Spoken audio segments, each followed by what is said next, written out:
aqui. Então, boa noite. Agradeço a Fabiana e a Net Collins pela disponibilidade de vir debater com a gente aqui num momento tão difícil, né, para todos nós. E eu gostaria de falar a respeito das disputas pelas memórias da ditadura, fazer um panorama muito rápido no âmbito da historiografia, entre os historiadores e no âmbito da política. Para participar desse debate que a gente começou desde ontem, onde muita gente que passou por aqui se perguntou como é que é possível, no caso, por exemplo, argentino, ter conquistado tanto espaço político, tantos direitos e, mesmo assim, ter a experiência de ver um presidente que ganhou as eleições com traços fascistas e que defende essa linha do negacionismo, né, dos crimes das ditaduras na região. Então, estou retomando esse debate que nós, direto ou indiretamente, temos feito aqui. Eu vou falar um pouquinho sobre como que os historiadores veem esse legado, a memória e o legado da ditadura no Brasil, e depois como é que esse debate se dá na política na atualidade. Então, eu queria pontuar que a perspectiva militar nessa disputa pelas memórias, ela se evidencia mais claramente a partir dos anos 90 com um trabalho feito pelos pesquisadores do CPDOC da Fundação Getúlio Vargas, que fez uma série de entrevistas e que publicou em 3 livros, fez entrevistas com a metodologia de história oral com militares.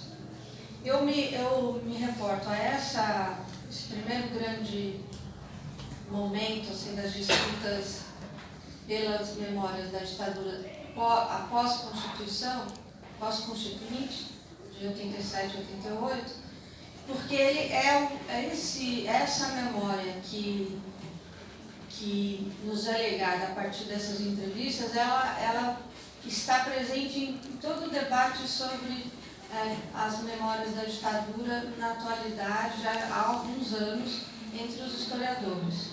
Então, para os pesquisadores do CPDOC, eles dizem o seguinte: se normalmente a história esquecida é a dos vencidos, na questão do combate à guerrilha, haveria como que um movimento perceptivo inverso.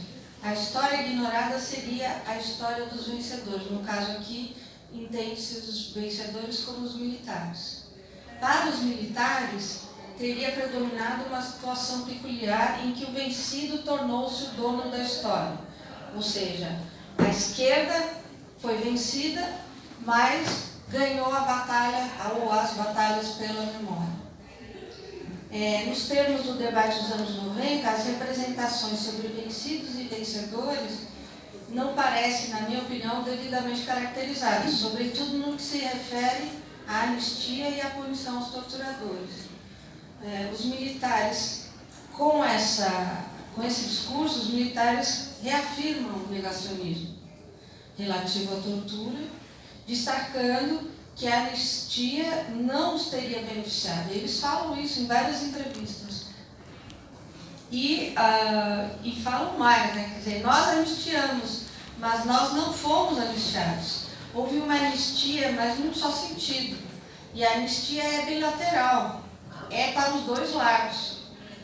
O que eu quero dizer é o seguinte: nós, militares, concordamos com a anistia, mas não fomos anistiados. Até hoje, tudo é culpa da ditadura. Então, esse é um trecho de uma dessas entrevistas mais citado em muitos artigos e análises. Nesse trecho aqui já dá para ver que predomina a concepção de que a anistia foi para os dois lados, ou seja, predomina a teoria dos dois demônios, que para o que os pesquisadores do CPDOC não questionaram na época e pouco questionam ainda hoje, né? Então, essa se tornou a interpretação hegemônica da lei da anistia, não só no debate político como um todo, mas entre os historiadores. Portanto, não é de se espantar que hoje ainda persista a interpretação de que a anistia foi recíproca, foi para os dois lados. Aliás, como se a sociedade tivesse sido dividida em dois lados e as coisas fossem simples assim, ou melhor, colocando, quer dizer, reavivando ou reatualizando o debate ideológico da Guerra Fria, né? Onde o mundo estava dividido entre capitalismo e comunismo, como se fosse assim, né? E não era assim, e não é assim, né? Então, quando a gente chega ao julgamento da DPF 153 no Supremo em 2010, e prevalece um discurso político, quer dizer, o discurso do STF houve um acordo político e pacificou o país, e nós não vamos mexer nisso, né? Foi para os dois lados, está tudo bem. Quer dizer, quando a gente chega nesse ponto em 2010, muito debate acadêmico já tinha sido pautado por essa visão, de que ela foi recíproca, mas, por outro lado, quer dizer, embora tenha, por causa da DPF e por causa do debate suscitado, por exemplo, pelo processo referente à guerrilha do Araguaia interno, doméstico e na OEA, ou mesmo o debate que se gerou em torno da questão do processo contra o USTRA, né? Essa questão de que a anistia teria sido recíproca ou não, tomou outras dimensões e veio à tona uma série de outros argumentos. Mas, em geral, ainda tanto nos livros escolares quanto nos livros acadêmicos, a gente vê pouco esse questionamento sobre que, de fato, a anistia foi parcial, anistiou uma boa parte dos presos políticos, mas uma parte não foi anistiada devido porque eram pessoas consideradas, tinham sido punidas por crimes de sangue, né? E elas, portanto, não foram anistiadas, só teriam saído da prisão, como já se disse aqui, devido às mudanças na Lei de Segurança Nacional, em 78, que diminuiu as penas. Isso ainda não é um discurso hegemônico e você vê muito professor, enfim, em diversas universidades as pessoas ignoram esse debate. Então, agora o que é interessante notar é que, do ponto de vista factual, a gente tem que discutir quem é vencido e quem é vencedor. E sair desse debate polarizado, né? Então, assim, de fato, os militares venceram a guerrilha, mas, por outro lado, foram desalojados do poder. Então, eles são vencedores por um lado e vencidos por outro. Então, separar a história dessa maneira simplista não nos ajuda a entender por que nós chegamos aqui, né? Então, essa questão de que, embora o Brasil nunca mais, as denúncias feitas, o próprio dossiê dos mortos desaparecidos, tenham conseguido, desde 74, 75, quando essas campanhas de denúncia se tornaram mais públicas, desde essa época houve uma disputa intensa pelas memórias dos crimes da ditadura em que se conseguiu desgastar a imagem da ditadura e se relegou, enquanto representação para os militares, um papel negativo. Nesse sentido, tanto os egressos da guerrilha ou os opositores como um todo da ditadura são vencedores, porque conseguiram impor ao regime, à ditadura, essa imagem negativa, de que realmente eram violentos, de que realmente instituíram a tortura, né? Então e os resistentes, ou os opositores, ou os guerrilheiros, digamos assim, podem ser considerados vencedores. Então essa discussão ela é importante e não é nada simples, né, de se fazer. Eu não vou me ater muito a isso, poderia citar vários outros historiadores, mas eu vou citar um especial, que é o Daniel Arão Reis Filho, em que ele diz que a construção da memória desse passado recente foi sintetizada no binômio repressão versus resistência. E que por meio dessa narrativa a sociedade brasileira pôde repudiar a ditadura. Também, então ele diz que a esquerda e a historiografia também usou uma visão dualista, né, que simplificou o debate e isso acabou sendo benéfico para vários setores que passaram a adotar esse discurso e surgem como resistentes. E isso inclui a imprensa, a grande imprensa, isso inclui alguns setores empresariais, etc. Notório, como ele mesmo diz, notórios colaboradores da ditadura que ressurgem como resistentes.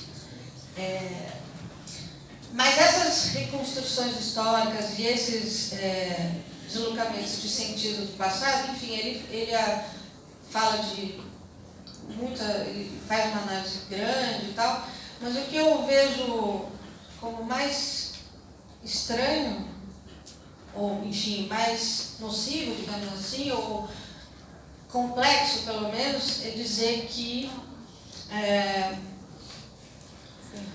o projeto Brasil Nunca Mais, por exemplo, ele é uma publicação que, na verdade, se tornou uma fonte de uma memória confortável. Ele endossa essa visão dualista, né, de que a sociedade foi vítima da ditadura e que ela não tinha nada a ver com a própria ditadura. Então, ele diz que o Brasil Nunca Mais reforça esse discurso de vitimização. E que, portanto, facilita esse discurso de exorcizar esse pesadelo, esse passado e dizer, bom, esse passado não tem nada a ver conosco. E que isso aí, essa visão acabou se tornando prevalecente, acabou se tornando praticamente a história oficial da ditadura. E ele diz claramente que a Comissão Nacional da Verdade também contribui para esse discurso de vitimização da sociedade, em que ela surge como um elemento externo à ditadura, que setores da sociedade não teriam apoiado a ditadura, etc, etc. Eu acho complicado essa análise, né, de dizer que o Brasil nunca mais contribui para vitimizar toda a sociedade, ou mesmo para vitimizar os existentes, e também essa crítica à própria Comissão Nacional da Verdade, dizendo que o que a comissão fez foi reforçar a vitimização dos resistentes. Então, dá para a gente, poderia falar muito mais, por exemplo, a Denise Hollenberg, que tem uma visão muito parecida, ela aponta uma questão muito interessante, que é dizer que a própria esquerda não soube guardar a sua memória. não soube disputar a memória na sociedade e deixou isso, relegou para segundo plano e não se interessou em discutir quais eram os projetos políticos que esses grupos representavam e deixou que prevalecesse esse discurso da vitimização da sociedade de uma maneira generalizada. É interessante, mas também retorna essa ideia de que denunciar os crimes da ditadura significa vitimizar os resistentes e não fazer um eu acuso, né? E não essa avaliação coloca que quem está acusando os crimes da ditadura, na verdade, tem uma atitude defensiva e passiva. E, na minha opinião, é todo o contrário. Quem está acusando e que está demonstrando, provando que esses crimes ocorreram, tem uma posição política ativa e bastante ofensiva, no sentido de propor saídas e ir para frente, né? Construir o futuro. Então, é nesse tom que a gente pode debater mais depois, mas isso é o que prevalece no debate acadêmico entre os historiadores. Agora, isso é importante para nós, tem outros desdobramentos. Os últimos acontecimentos dos últimos 2, 3, 4 anos, tem, por exemplo, o fato de o José Murilo de Carvalho, que é um historiador que não tem nada a ver com... Você não pode dizer que ele é marxista, esquerdista, nada disso, né? E ele é muito conceituado, e ele, então, reedita o livro dele, Forças Armadas e Política no Brasil, e faz um prefácio, uma introdução para essa nova edição, que é desse ano, de 2019, onde, então, ele vai estudar as constituições brasileiras, desde 1824, e aí ele vai ver que ele reconhece coisa que ele não fazia, não tinha feito ainda, reconhecer que, de fato, nós temos uma Constituição e uma vida democrática, entre aspas, tutelada pelos militares. Ele analisa todas as constituições e diz, somente das 7 constituições, 5 têm um artigo parecido com o nosso artigo 142 de 88, que diz que cabe às Forças Armadas garantir a lei e a ordem. A questão da segurança interna, não só a segurança externa. Né? Então, isso vem de longe. Só esse requisito, sei lá, esse instrumento só não existiu na Constituição de 1824 e na Constituição de 1937, da ditadura do Estado Novo. Então, esse é um aspecto muito importante que eu vejo como positivo. Quer dizer, um historiador bastante renomado, que não está classificado como esquerdista nem nada, e que ele fala, não, realmente a influência das Forças Armadas na política brasileira, desde a República, é total, principalmente a partir de 1930. Total aqui não é grande, eu quero dizer, é muito grande. Bom, então, a gente ainda está, isso é uma pesquisa que ele fez em 2019. Então, a gente ainda não sabe os reflexos que isso vai ter nas próximas análises dos historiadores. Mas o fato é que isso é importante porque nós vivemos esse ano a assunção de um presidente que é negacionista claramente. Não é assim que ele diz que não é importante se são 9 mil ou 30 mil desaparecidos. Aqui ele diz, não houve ditadura, não houve tortura, e tudo que a Comissão Nacional da Verdade diz, vocês não devem acreditar, é besteira. Né? Então é um discurso bastante mais direto e bastante mais preocupante, eu acho. Né? Então, nesse sentido, a gente leva então esse debate para a cena política. Eu acho que, assim, que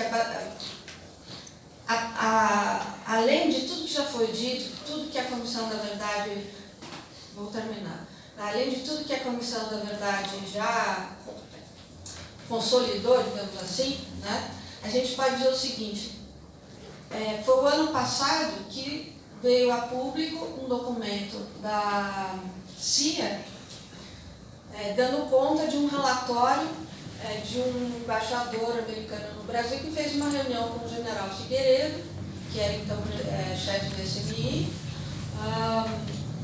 com o ministro do Exército que estava saindo, que é Isso é em março de 74, uma reunião com o Geisel, que era o presidente que estava iniciando o mandato, e estava saindo o antigo ministro do Exército, que é o... Não, se falta depois. Está por aqui, daqui a pouco eu acho. É Orlando Geisel.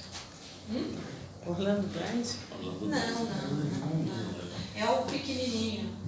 Bom, tanto faz, gente. Otávio. Não. Estava na reunião o ministro do Exército que estava saindo, o ministro do Exército que estava entrando, o chefe do SMI e o presidente da República que estava iniciando o seu mandato. E o embaixador americano. E nessa reunião, o ministro do Exército que estava saindo disse: olha, nós matamos 104, 109 pessoas, executamos sumariamente, ele não falou dos outros que morreram sob tortura ou qualquer coisa assim, e nós conseguimos debelar um tanto o perigo comunista, mas ele ainda existe, e eu acho que devemos manter esta política que estamos executando até agora. E aí o Geisel concorda, fala assim, não, concordo, eu acho que tem que ser assim, mas é preciso fazer com muito cuidado, com muita discrição, e tem que passar a autorização tem que passar pelo Figueiredo, que era então o chefe do SMI.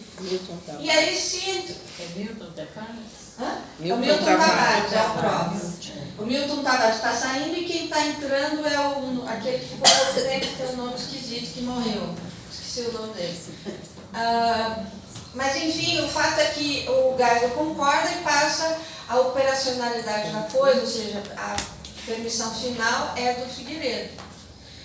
E não por acaso, em 1974, é o ano em que predomina o desaparecimento forçado. Há 54 desaparecidos e 2 ou 3 mortos oficiais, digamos assim. Porque ele pede que isso seja feito com discrição, né? A gente pode entrar depois com uma discussão mais detalhada sobre como que surge a política sistemática de desaparecimento forçado, mas aqui eu só estou levantando essa bola, esse documento, né, relembrando isso, porque o que a Comissão da Verdade nos trouxe foi a magnitude da violência, uma parte, né, porque não veio toda ela, não se investigou de fato qual é a responsabilidade direta ou indireta do Estado nas mortes dos indígenas, dos 8.350, que são só do Sudeste do Pará. Não se investigou os 1.193, 98... 96. 1.196 camponeses. Não se investigou se a responsabilidade é direta ou indireta do Estado. E, infelizmente, esses crimes ficaram no anexo do relatório final e não na parte principal do relatório da Comissão da Verdade. Se somarmos todos esses crimes, eles vão além de 11 mil mortos. Né? Isso é um número pequeno comparado com o que realmente ocorreu. Então, a magnitude do que foi a ditadura, a repressão, etc., a gente ainda pouco conhece, infelizmente. Basta saber que a educação de moral e cívica e o SPB foi instituída pela ditadura, né, no ensino secundário, existiu até 1993. Quer dizer, é uma coisa bastante recente. Né? E a gente ainda não avaliou muito mal quer dizer, as repercussões geracionais que essa formação de OSPB e ensino moral e cívica teve na sociedade como um todo. Enfim, eu acho que a gente poderia falar muitíssimo sobre sobre esse legado que a ditadura deixou. Eu só queria pontuar o seguinte, quer dizer, está se falando muito de fascismo, né? E acho que a gente tem que relembrar que essa fala, quer dizer, Alemanha acima de todos, ou Estados Unidos acima de todos, ou Brasil acima de todos, ela é uma ideologia, uma fala que é de uma música popular, uma canção popular alemã, de 1840, que inicia uma campanha pré-nacionalismo na Alemanha, que ainda não é unificada naquele momento, só vai ser em 1870. E depois, já em 1890 e em diante, essa ideologia vai ser o fundamento da nova geopolítica que está surgindo. É um setor das ciências políticas, digamos, né? A concepção de geopolítica, e essa concepção de Alemanha acima de todos é que vai gerar o conceito também de Lebensraum, ou espaço vital. Espaço vital, né? Que é a questão, quer dizer, eu preciso, para manter a minha integridade nacional, eu preciso de um certo desenvolvimento econômico e geopolítico, e para isso eu preciso manter a dominação dos meus vizinhos para garantir a minha integridade e meu desenvolvimento econômico. Então é o pré-imperialismo que vai surgir a partir de 1870 na Europa. Isso é o que vai dar sustentação para o imperialismo e depois para a Guerra Fria também, né? E para a doutrina de segurança nacional. Essa é a base da doutrina de segurança nacional. E o Brasil sempre teve historicamente, sempre teve essa pretensão imperialista local, né, na América do Sul. Daí que o golpe experimental se iniciou em 64 no Brasil e não em outro país. Enfim, a gente tem que lembrar que esse mesmo pensamento está na origem do fascismo e está na origem da doutrina de segurança nacional e hoje está sendo retomado pela extrema-direita em vários lugares do mundo. Mas a gente falar que nós temos um governo fascista seria talvez um exagero, porque o fascismo tem uma série de características e nós percebemos algumas dessas características no atual governo, mas não todas elas juntas. Nós não temos um partido único, um grande líder carismático, nós não temos esse líder carismático que movimenta grandes massas, né? Apesar de que nós tivemos muita movimentação de rua, de esquerda e de direita nesse país nos últimos anos. Mas o fascismo era antiliberal, né? Era anti-intelectual, isso vou acabar. Sim, o nosso é neoliberal, né? O nosso proto-fascista aqui é neoliberal. Então, assim, acho que é importante a gente retomar essa discussão sobre o fascismo, das origens ideológicas disso, para a gente também entender em que pé ou em que base estão sendo retomados está sendo retomado o negacionismo, né?